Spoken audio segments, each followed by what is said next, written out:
Hello everyone, in this video you'll take a quick look how to new up a jQuery client-side date picker control that's part of NetAdvantage for jQuery package.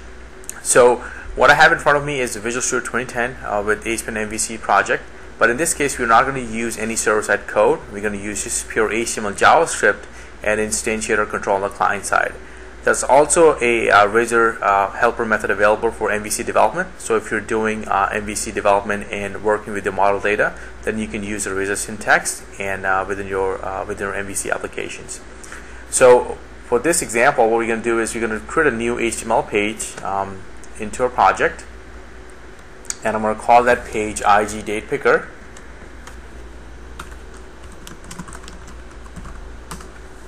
And in this blank HTML page, what I'm going to do is I need the script and CSS references so that I can work with JavaScript and client-side code, and CSS is needed so that it looks nice.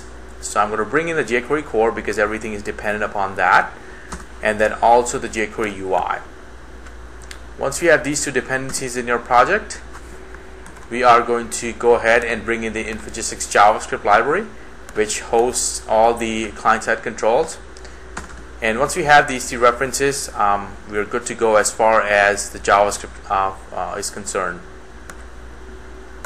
In the content, I'm going to bring in the igui.min.css, which contains definition of style for the controls, and also the jQuery.ui.custom.css. So these are the two CSS that are needed, and the following JavaScript files are needed for client-side development.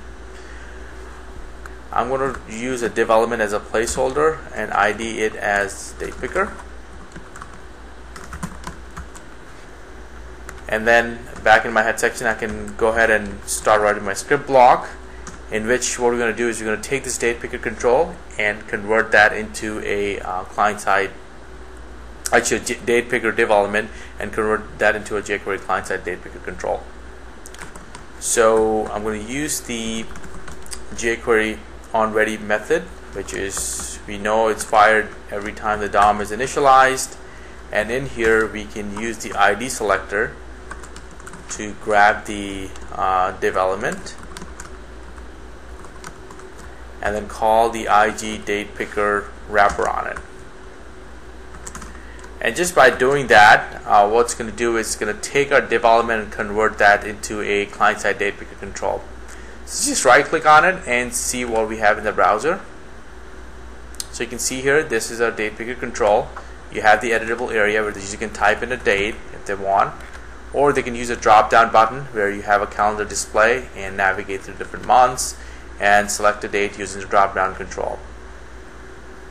But what we're going to do in this case is we're going to set up some defaults. So we want to remove this drop-down button, and when the user clicks on the actual edit box, that's where we want to pop up the drop-down control. And we also want to set up the date display format because we don't like the default one. And also we're going to set up some validation to it. So let's come back into our project and add some default options for it. So in here, after we wrap the control into a igDatePicker, we have the option, we can go ahead and add some defaults properties to our control. So first thing we want to do is set up the button to be none, so that there is no button displayed. And then we want to set up the drop down triggers to be on focus, and you can set more triggers if you wanted. So in this case we're going to set up for focus. The next thing we want to do is date display format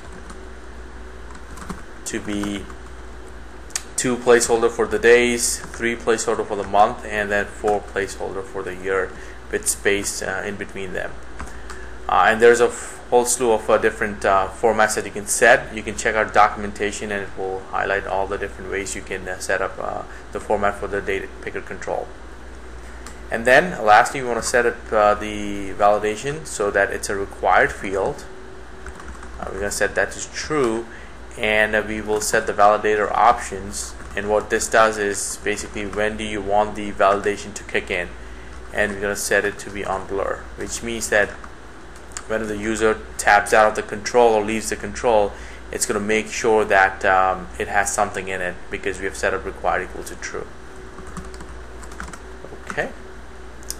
So just by setting up these 5 different properties, by button to be none, we won't get the drop down button. As soon as the user clicks on the editor control itself, the drop down counter is going to show.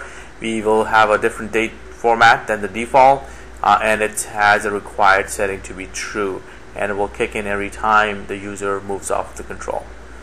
So by setting these properties, let's right click and see what we have now in the browser. So you can see that now it just looks like a simple input box. Actually, I want to set one more property, which is the null text, so that user knows what needs to do with this control. So I'm going to set null text to be enter date, and let's run it again. So now we have an input box that says the null text of enter date, which comes up when there is no date or no text in the edit box.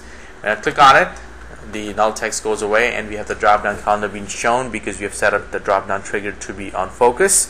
We don't have a drop down button, but it functions exactly like the same once the drop down counter comes up. I can select a date, and it says please enter all values. So because we have a validation going in, we have to enter everything in there, and when I move off it, it's going to accept that value. Move off it, it goes away. If I move the text, remove everything that's in there, and tab out of it, the validation kicks in for the required field, and it says this field is required. So I have to come back in here and enter some validate so that it accepts that. Okay, so in this quick video, you saw that it's very easy to use the client-side date picker control by using a placeholder for development and convert that using client script. Make sure you have your script and CSS referenced, and you can set up default options to make it work however you want. Thanks for watching this video. Infragistics. On the web at infragistics.com.